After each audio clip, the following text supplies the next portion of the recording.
وہ قتل کیس میں گرفتار تھا۔ اسے اس انداز میں باندھ کر تشدد کا نشانہ بنایا جا رہا تھا کہ وہ ہل نہیں سکتا تھا۔ یہاں تک جب مار سہنے کی سکت نہ رہی تو اس نے اپنا جرم قبول کر لیا تھا۔ اس کا نام شیخ کامل تھا۔ اس نے اپنے دوست کے کہنے پر ایک آدمی کو گاڑی میں لفٹ دی تھی۔ ابھی گاڑی منزل مقصود پر رکی نہ تھی کہ پولیس نے اسے چاروں طرف سے گھیر لیا تھا اور دونوں سواروں کو پکڑ کر تھانے لے گئی تھی۔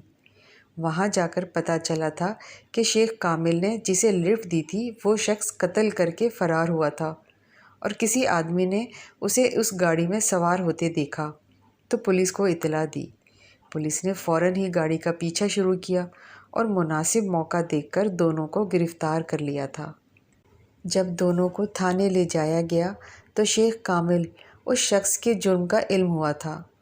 جرم پتہ چلنے کے بعد اس نے لاکھ صفائیاں دیں کہ وہ قتل کی اس واردات میں شامل نہیں تھا، بلکہ اس نے صرف اپنے دوست کے کہنے پر اسے لفٹ دی تھی، وہ بھی اس صورت میں کہ اسے اس کے جرم کے بارے میں علم ہی نہ تھا، ورنہ وہ کبھی اس کا سہولت کار نہ بنتا۔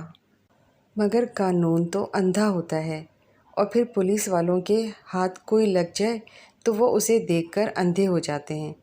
لہٰذا انہوں نے شیخ صاحب کی کسی صفائی پر یقین نہ کرتے ہوئے آؤ دیکھا نہ تاؤ اسے پیٹنا شروع کر دیا تھا، یہاں تک کہ شیخ صاحب نے اپنا جرم قبول کر لیا تھا۔ دوسری طرف شیخ صاحب نے اپنے دوست کا حوالہ دیا تھا کہ اس کے کہنے پر اس شخص کو لفٹ دی تھی۔ اس شخص نے شیخ صاحب اور دوسرے مجرم کو پہچاننے سے ہی انکار کر دیا۔ یوں شیخ صاحب مجرم ٹھہرے اور انہیں جیل بھیج دیا گیا۔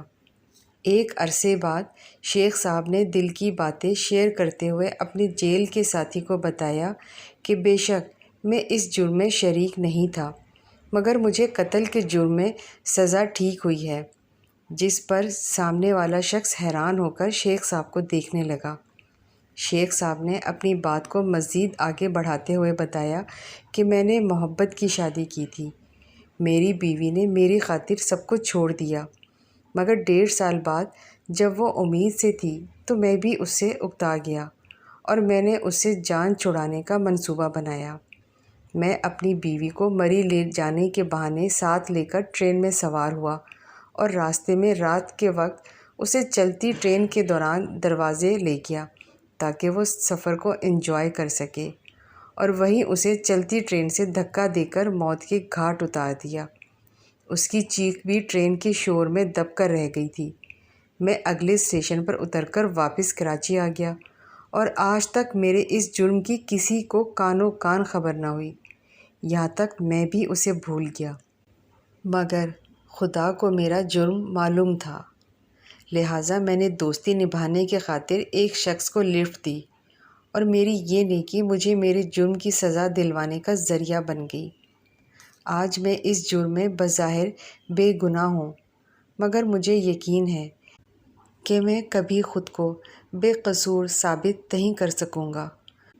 مجھے میری محبوبہ کے قتل کی سزا مل کر رہے گی، کیونکہ ایک تو میں نے محبت کے نام پر اس سے سارے رشتے چھین کر اسے بے سہارا کیا، اور پھر بعد میں اسے قتل کر دیا۔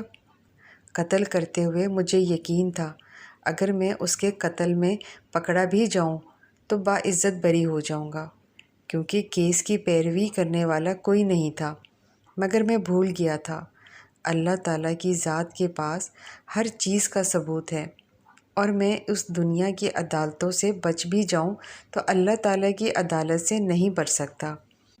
میرے ساتھ ہوا بھی ایسا ہی کہ جس قتل میں ملوث، اس قتل کے سارے ثبوت میرے خلاف ہو گئے، مجھے مجرم ثابت کر کے سزا سنا دی گئی، اور میں اپنی سزا کاٹ رہا ہوں۔